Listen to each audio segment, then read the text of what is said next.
Hey guys, it's Daydreams. Welcome back to another Clash of Kings video. As promised, I'm going to do the level 19 troop composition video for you guys. I hope you learned something from the level 22 troop composition video. And you're going to notice a trend with these composition videos because you're going to be using a lot of the same troops for each castle level. You'll just be using the lower tier of that troop type. Remember, there's 8 types of troops.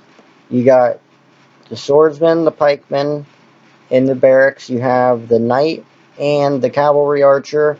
In the stable, you have the eagle, short bowman archer, and the crossbowman archer in the archery range. And you have the ram and the trebuchet or mangonel. They're the same unit in the siege engine shop.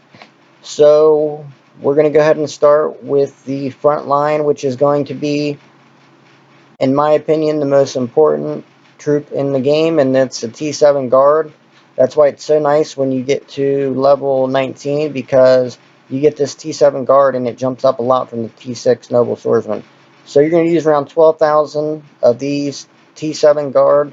They're a high defense, high health. They're going to take all the punishment for the rest of your troops to kill the enemy.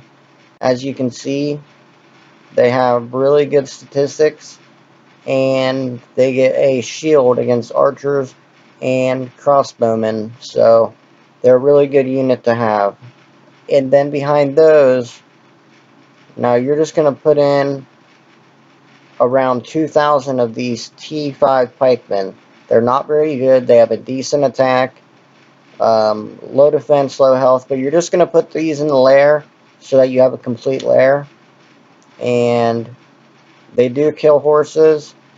You're not going to want a lot of these, a couple thousand of them, just for good measure, just so you have a complete lair. And then next you're going to come down to the stables.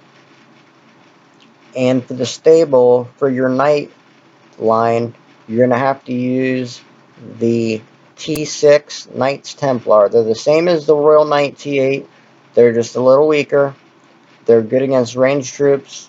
They have a high attack and high defense. They're a well-rounded troop, and they're pretty decent for the level 19 lair. You're going to want to have around 6,000 of these in the lair, and that will go up once you get to 22. You'll use more of the Royal Knight, but for this lair, you're going to be using more of the heavy cavalry archer behind it. So you're going to have around 6,000 of these Divine Knight, or Knights Templar, I'm sorry. Okay, behind those you're going to have around 14,000 of the heavy cavalry archer. These are really good on resource tiles. They have a high attack, not a great defense, but not a terrible defense, and they're not that great on castle hits, but if you're using a level 19 lair, that's not going to matter because you shouldn't have too many massive castles around you. You should be attacking castles about your size or smaller. So you're going to have around 14,000 of these. This layer will work for you on tile hits or castle hits. And they are a great troop. And you'll notice a big difference on tile hits when you have these T7 Cavalry Archer.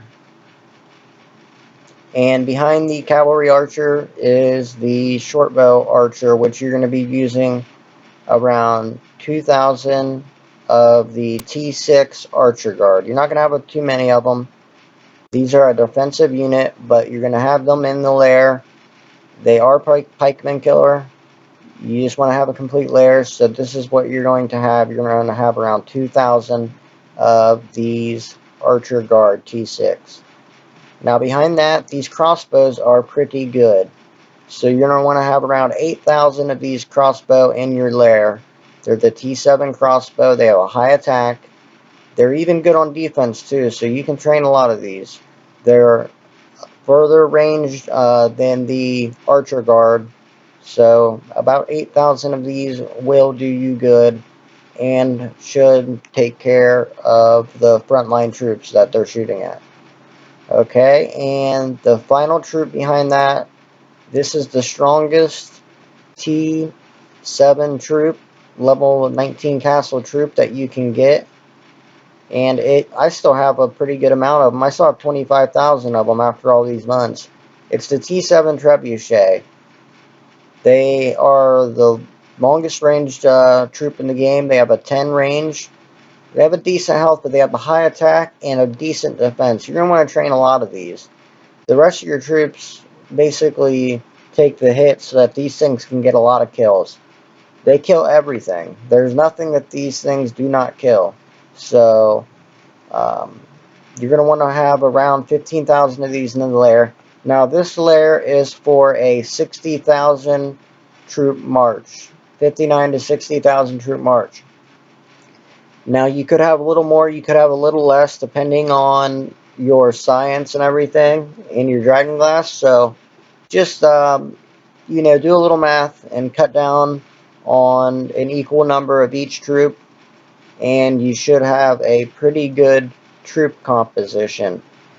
If you checked my last video, the skill hit with Belith, you'll see where I said the Dragon Glass of Militancy. You can come here, make sure you're doing all of the ancient battlefields, dragon campaigns, and all of the events, because you can get this Dragon Glass and get your march size up 4,000.